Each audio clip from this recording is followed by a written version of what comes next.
to Train Your Dragon was quite an unusual book actually for the time, in that it's a book for slightly older readers, but it's not a picture book, but it's filled with illustrations and scribbly, and it looks like it's been torn by dragons' talons, and that was quite unusual for the time.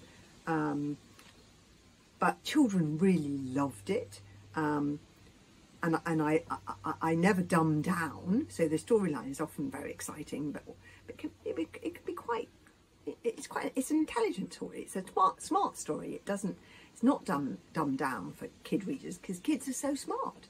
But right from the beginning, it got kids wanting to read it. They loved it. They wanted, parents were reading aloud to their kids. And I remember early on, a father coming very early on, when I'd just written the book, and saying how he was reading it aloud to his son, and how the kid was saying, one more chapter, just one more chapter. And that was very exciting, because that was always what I was hoping was going to happen when I wrote it. But it was quite an unusual book for its time. There wasn't so many illustrated books like that, and also with the kind of illustrations that tear through the text. It wasn't like there was holes left for the illustrations. The illustrations kind of tore through the text, and kind of, yeah, and it was almost designed like a big picture book. But that made it feel very child friendly, very kid friendly, and it welcomed you in, if you see what I mean. There were so many great moments looking back. I think some of my most proud moments are, for instance, when my dad, when my dad read it, or also when he saw the movie. And there's some moving bits in the movie when Sturrock and Hiccup are trying to talk to one another, and that was very moving, watching that with my dad. It's a bit funny my dad was the kind of person who, didn't talk about his feelings very much. He was rather old-fashioned, and it's quite funny to be communicating with your dad via the medium of enormous Hollywood movies. but I think he was very proud of the movie in the end. He was very proud of it, so that was a lovely moment.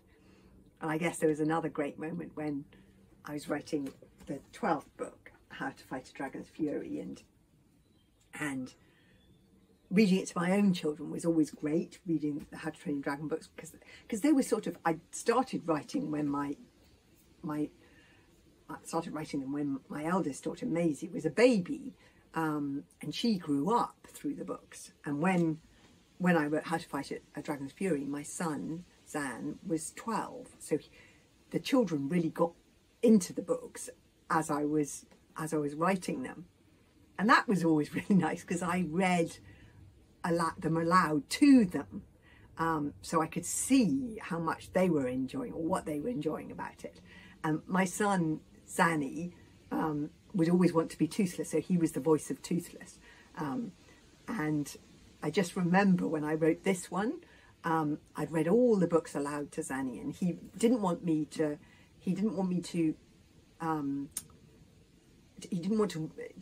read the book before I'd done all the illustrations.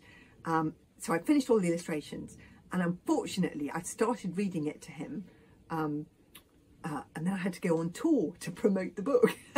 and I remember coming back and being so upset because he read ahead, and I was wanting to read it with him. But it was it was lovely that he wanted to know what was going to happen so much that he's read ahead. But I was a bit sad that he'd read ahead without me.